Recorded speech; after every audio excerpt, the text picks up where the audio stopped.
आजकल के सभी मोबाइल फोन्स चाहे एप्पल, एंड्रॉइड या विंडोज, उन सब में एक प्रॉब्लम काफी ज्यादा कॉमन है और वो प्रॉब्लम है फोन का हीट होने का।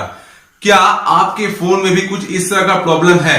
अगर है तो बने रहिए मेरे साथ, क्योंकि आज मैं आप लोगों को बताऊंगा क्यों फोन हीट हो जाता है और इससे बचने के लिए हम लोग क्या क्या कर सकते हैं। मैं आपका होस्ट और दोस्त नवीद अख्तर स्वागत करता हूं आप सबका इस प्यारे से चैनल ज्ञान फॉर यू पर, जिसका एम है आप सबको पहले से बेहतर बनाना। तो बिना टाइम वेस्ट किए हुए चलिए शुरू करते हैं।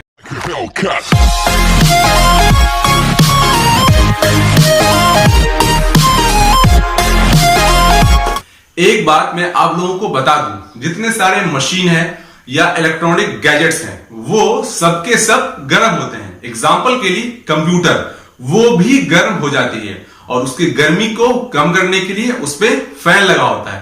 तो नॉर्मल गर्म होना कोई बड़ी बात नहीं है।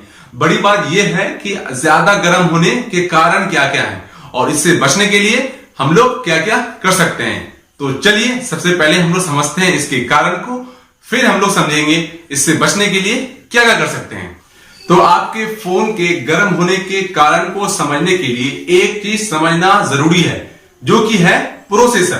तो प्रोसेसर आपके फोन का वो कंपोनेंट है या वो पार्ट जो आपके फोन का सारा काम को करता है। आपका फोन चाहे ऑफ हो चाहे ऑन हो, ये हमेशा काम करते रहता है। तो जो आपका फोन का प्रोसेसर है वो एक्चुअली में बना होता है सेमी कंडक्टर से और इसमें छोटे छोटे इलेक्ट्रॉन्स होते हैं। तो जब आपका फोन का प्रोसेसर काम करता है तो उस टाइम में ये इलेक्ट्रॉन सब इधर इधर उधर पूरा भागते रहते हैं और कभी कभी ये इस भागने चक्कर में टकराते हैं। तो जब ये टकराते हैं तो उससे क्या होता है, उस टाइम में हीट जो है आपका, दैट मींस गर्म आपका फोन ऑटोमेटिक हो जाता है। तो जब इलेक्ट्रॉन्स टकराएगा उससे हीट जनरेट होगा ही होगा। तो आपको बहुत सिंपल, बस आपको इतना ही याद रखना है कि आपका फोन का प्रोसेसर जितना तेज काम करेगा उतना तेज इलेक्ट्रॉन इधर उधर भागेगा और उतना ही ज्यादा इलेक्ट्रॉन टकराएगा और उतना ही ज्यादा हीट प्रोड्यूस होगा। तो आपको यह बात समझ में आया होगा। अब समझते हैं हम लोग अपने पहले वाले कारण को, कि जिससे कि फोन हीट हो जाता है। तो इसके लिए हमारे पास दो सिचुएशन है। पहला सिचुएशन, एक रूम है जिसमें चीजें ऑर्गेनाइज्ड हैं, दैट मींस के सामान सब अपनी जगह पर रखी हैं और रूम में ज्यादा सामान भी नहीं है और रूम जो है वो ऑलमोस्ट खाली भी है। सेकंड सिचुएशन, एक रूम है जिसमें की चीजें अनऑर्गेनाइज्ड हैं, सामान सब बिखरी पड़ी है और रूम में जरूरत से ज्यादा सामान है और साथ ही रूम खाली भी नहीं है। तो अगर मैं आपको कहूं कि आपको एक चार्जर ढूंढना है तो किस रूम में आप इजिली चार्जर ढूंढ सकते हो? तो डेफिनेटली आप लोगों का, मेरा भी आंसर होगा room number first. The reason, क्योंकि ये रूम खाली है, चीजें जगह पर हैं, तो यहां पर खोजना आसान है। सेम प्रिंसिपल को आपके फोन पर अप्लाई करते हैं। अगर आपका फोन अननेसेसरी फाइल्स, एप्लीकेशंस या फिर ऐसे फोटोज या वीडियोस से भरा पड़ा है जिसको कि आप यूज नहीं करते हो, तो इस कंडीशन में आपका प्रोसेसर कितना भी दमदार क्यों ना हो, उसे कोई भी चीज को ढूंढने के लिए ज्यादा काम करना पड़ता है और साथ में जल्दी जल्दी काम करना पड़ता है। तो जब भी आपका प्रोसेसर जल्दी जल्दी काम करेगा तो वो ऑटोमेटिक हीट तो प्रोड्यूस करेगा, जिससे आपका फोन तो गर्म हो ही जाएगा। तो दूसरा जो कारण है वो है ओवरलोडिंग। दैट मींस कि अगर आप किसी चीज को ओवरलोड करते हो तो वो ऑटोमेटिक वो ज्यादा गर्म हो जाता है। एग्जांपल के लिए, अगर आप बाइक को 40 के स्पीड से चलाओगे तो आपका इंजन जो है वो नॉर्मल गर्म होगा, लेकिन अगर आप 140 पे चलाओगे तो आप देखना आपका जो इंजन है वो बहुत ज्यादा गर्म हो जाएगा।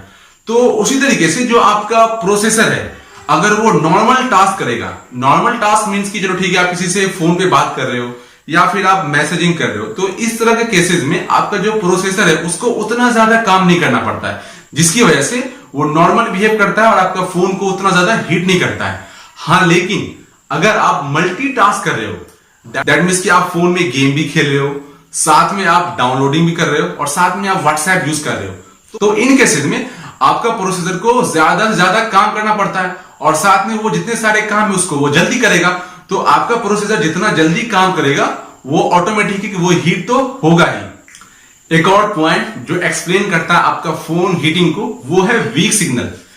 जब आपका फोन पुअर सिग्नल या वीक सिग्नल पे होता है, दैट मीन्स कि आपका फोन का नेटवर्क ठीक से नहीं है, या फिर आपका जो वाईफाई जो नेटवर्क उससे काफी दूर हो, तो उन केसेस में तो आपका जो फोन है वो आपके फोन का जो एंटेना है उसको वो ज्यादा से ज्यादा पावर सप्लाई करता है, ताकि वो जो है अच्छा से सिग्नल को वो कैच कर सके। तो इन सब के लिए तो आपका जो प्रोसेसर है उसको ज्यादा से ज्यादा काम करना पड़ता है, ताकि वो जो है आपके फोन के एंटेना को ज्यादा पावर सप्लाई कर सके। तो ज्यादा काम करने के लिए वापस से आपके प्रोसेसर को ज्यादा तेज काम करना पड़ेगा। जैसा कि मैंने आपको पहले बताया है, जैसे कि आपका प्रोसेसर जितना तेज काम करेगा वो उतना ज्यादा हीट होगा। तो उम्मीद करते हैं कि ये सब पॉइंट्स आपको समझ में आए होंगे, जिनकी वजह से आपके फोन हीट हो जाते हैं। तो चलिए अब हम लोग बात करते हैं कौन कौन से ऐसे टिप्स हैं जिसको कि आप लोग फॉलो करके अपने फोन को ओवरहीट होने से बचा सकते हो। बात करते हैं हम लोग अपने सबसे पहले वाले टिप के बारे में, जो कि है फोन स्टोरेज। तो जो आपका फोन का जो स्टोरेज है उसको आपको टाइम टू टाइम उसको आपको क्लियर करते रहना है। कहने का मतलब जो आपके फोन में जो बेकार फाइल्स हैं या बेकार एप्स हैं या फिर जो भी फालतू के जो आपके गेम्स जिसको कि आप खेल नहीं रहे हो, तो उसको आपको हमेशा डिलीट करते रहना है, जिससे कि आपका जो प्रोसेसर है वो अच्छे से काम करेगा। तो एक स्टैंडर्ड स्टोरेज कहता है कि हर फोन का एक 100% स्टोरेज कैपेसिटी होता है। तो अगर आप चाहते हैं कि आपका फोन अगर स्मूथली काम करे और हीट ना हो, तो उसके 100% कैपेसिटी का आपका 20 से 30% जो स्टोरेज है उसको आपको हमेशा खाली रखना पड़ेगा ही। एग्जांपल के लिए अगर आपका फोन का स्टोरेज अगर 32 जीबी है, तो उस 32 जीबी की स्टोरेज में आपको 10 से 12 जीबी का जो स्पेस है वो आपको हमेशा खाली रखना पड़ेगा ही। इससे आपका जो है प्रोसेसर स्मूथली काम करेगा और हीटिंग प्रॉब्लम भी नहीं होगा। तो बात करते हैं हम लोग अपने सेकेंड टिप के बारे में, जो कि है हम लोगों को हमेशा अपना फोन का जो वर्जन है उसको देखना है कि वो अपडेटेड है या फिर आउटडेटेड है। कहने का मतलब मेरा ये हुआ कि हम लोग को हमेशा चेक करना है कि हमारा फोन का जो वर्जन है वो लेटेस्ट है या नहीं है, क्योंकि कई बार ऐसा होता है कि हमारा जो हार्डवेयर है वो सॉफ्टवेयर को ठीक से यूज नहीं कर पाता है, क्योंकि वो काफी पुराना हो जाता है और कभी कभी बहुत यूज कर लेता है।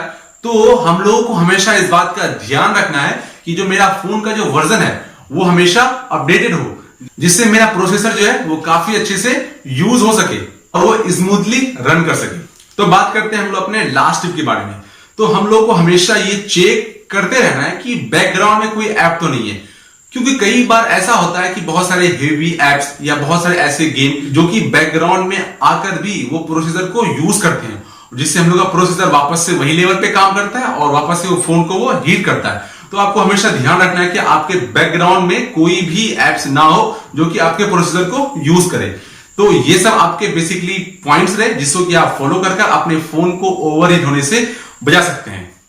तो उम्मीद करते हैं वीडियो काफी ज्यादा अच्छा लगा होगा। अगर वीडियो अच्छा लगा तो वीडियो को लाइक करें, शेयर करें, सब्सक्राइब करें। अगर कुछ सुझाव हो या कुछ सवाल हो तो कमेंट करें। तो खुश रहें और लोगों को खुश रखें।